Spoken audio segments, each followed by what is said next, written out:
I was listening to the Facebook whistleblower hearings with Senator Josh Hawley a few months back. One of the elements that stuck out to me was when they were talking about how if an underage girl has deleted a selfie, Meta keeps track of this because they know that this person likely has low self-esteem at that moment that they deleted a picture of themselves, which means that they may be more apt to purchase something from an advertiser of a cosmetic product. And I think about this within the context of what companies used to get in trouble for and what they do, or more importantly, don't get in trouble for today. I grew up in the 90s, a time when Microsoft had hell and fury fall down upon them because they bundled a web browser with their operating system. Whether you think this is a good idea or not, I personally think that a web browser being installed in every single person's computer that's standards non-compliant, that is so bad that you can literally get a virus from visiting a website, has its problems. But when you look at what it is that companies got in trouble for in the 90s, it just doesn't hit the same when you look at what companies get away with now. I remember having a Dell Dimension 233 back in the day, and if you wanted to get the one that had slightly better graphics, they would give you a free installation of Microsoft Office. And with Microsoft Office back in the day, it came with Clippy. Whether or not you like Clippy and whether or not you liked Microsoft Office or having an operating system that had the browser built into it that could easily get you a virus when you visited other websites that were trying to invade your privacy, the one thing that you could say, unlike Facebook, who is trying to profit off of young girls that feel suicidal, Clippy simply wanted to help. He might have been annoying, but he just wanted to help. There were no ulterior motives. If you told Clippy that you were having a bad day, he wasn't going to use that information to try and figure out which advertiser to sell you to, nor was he trying to steal your personal data or get you to purchase other Microsoft products. He had no ulterior motives. He was simply there to help. Unlike many modern pieces of software, like what you get from Adobe or Intuit, where you can't buy QuickBooks anymore, you can't buy a video editor anymore, you have to pay a subscription fee for it. If I were to boot up that computer that has not been used for 28 years, and I wanted to start up Microsoft Word, I could do so without connecting to the internet. And Clippy would still be there, happy and enthusiastic as ever, simply wanting to help. Adobe is another example of this. This is a company that tried to twist people's arms into having AI and machine learning stuff go through their personal data. Not public data, not the speeches that I give, not my website or my blog posts or my videos, but my private data, the stuff that I'm editing. And there were people that were not able to get into their account until they agreed to this new end user license agreement. When they are looking for access to your data, they're doing so because they want to train an AI on how to do what you do without paying you, without your consent. Clippy simply wanted to help. When Clippy would ask you if you wanted help with writing your letter, Clippy wouldn't even read the contents of your letter. He just wanted to offer suggestions. Game of Thrones had, I'm not going to spoiler alert, there's this Sons of the Harpy in season 5. They were these people that wore masks and they pushed back against the new regime. And the purpose of the mask was to let the leaders know that when you see people with this mask, we are against you and your new regime, and we are going to push back against it as often as we can. And the worry with the Sons of the Harpy mask is that it starts with one person putting the mask on, and then somebody else gains the balls to put the mask on, and then 20 or 40 or 100 of them put the mask on. And once 100 or 1,000 of them put the mask on, there's nothing that the leaders can do at that point. Enough people have put it on, and enough people have come together with solidarity, and they're going to do something about it. Now, granted, this may not be the best analogy because it was, spoiler alert, they were trying to bring back slavery, and they also were just bad people. Khaleesi kind of became a shitbag at that point too. But besides, I think that Clippy is like a modern day Sons of the Harpy mask. If you're tired of companies changing the terms of the sale after the sale and getting away with it, turn your profile photo to a Clippy.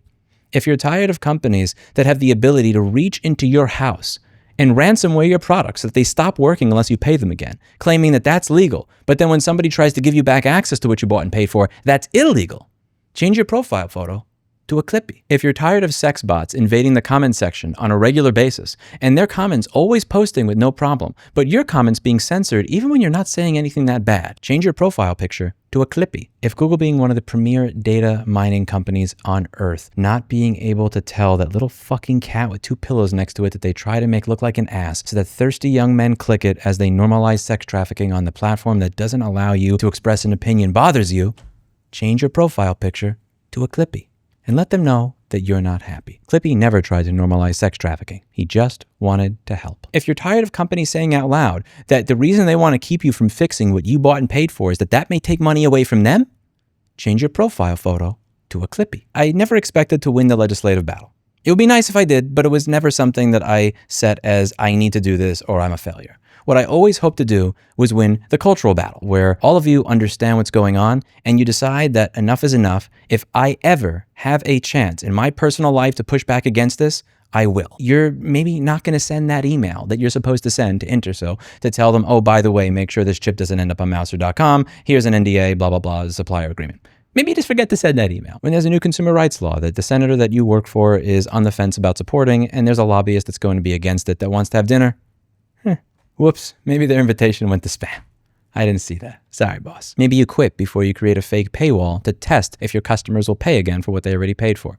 Or maybe when you send out that ransomware firmware update, you make it opt-in instead of opt-out.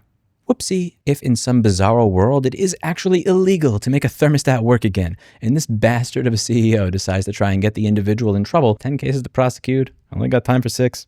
Maybe I just ignore this one. When a company CEO logs into their Slack and sees 10,000 Clippies looking back at them, what I hope occurs is that they intuitively understand that they no longer live in a world where they can get away with fucking over the consumer.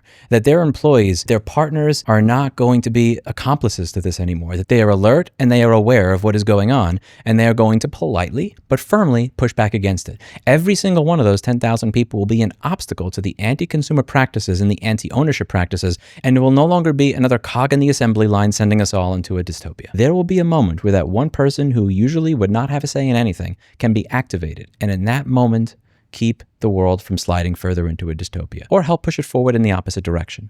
But we all have to get together, and the first step is making it public that we know what's going on. That starts with a Clippy. On YouTube, if you're with me, I ask that you change your profile picture to a Clippy. At work, change your Slack profile picture to a Clippy. If you work at the White House, don't take down the United States flag, but somewhere on the grounds, put up a flag of a Clippy. Clippy is a symbol that what used to be considered one of the worst annoyances in our life would now not only be welcomed, but for all of its flaws, celebrated as an idol. Because for all of these things that occur right now where there is negative malice of intent, I want to take away what you own. I want to take this back. I want to get your data. I want to sell you to an advertiser when I know that you're crying. Clippy just wanted to help. And if you were to turn him on today, unlike most cloud bullshit, he'd still work. Hulu Foundation is going to be announcing the winners to both the Future Home Bounty and the Echelon Bikes Bounty within the next month. Us offering $5,000 here, $20,000 there. It pushes the ball forward. But at the end of the day, that does nothing in contrast to organizing all of you. We're happy to get the ball rolling, but for us to truly win, we need to show that if you push us, Clippy clips back. That's it for today. And as always, I hope you learned something. I'll see you all in the next video.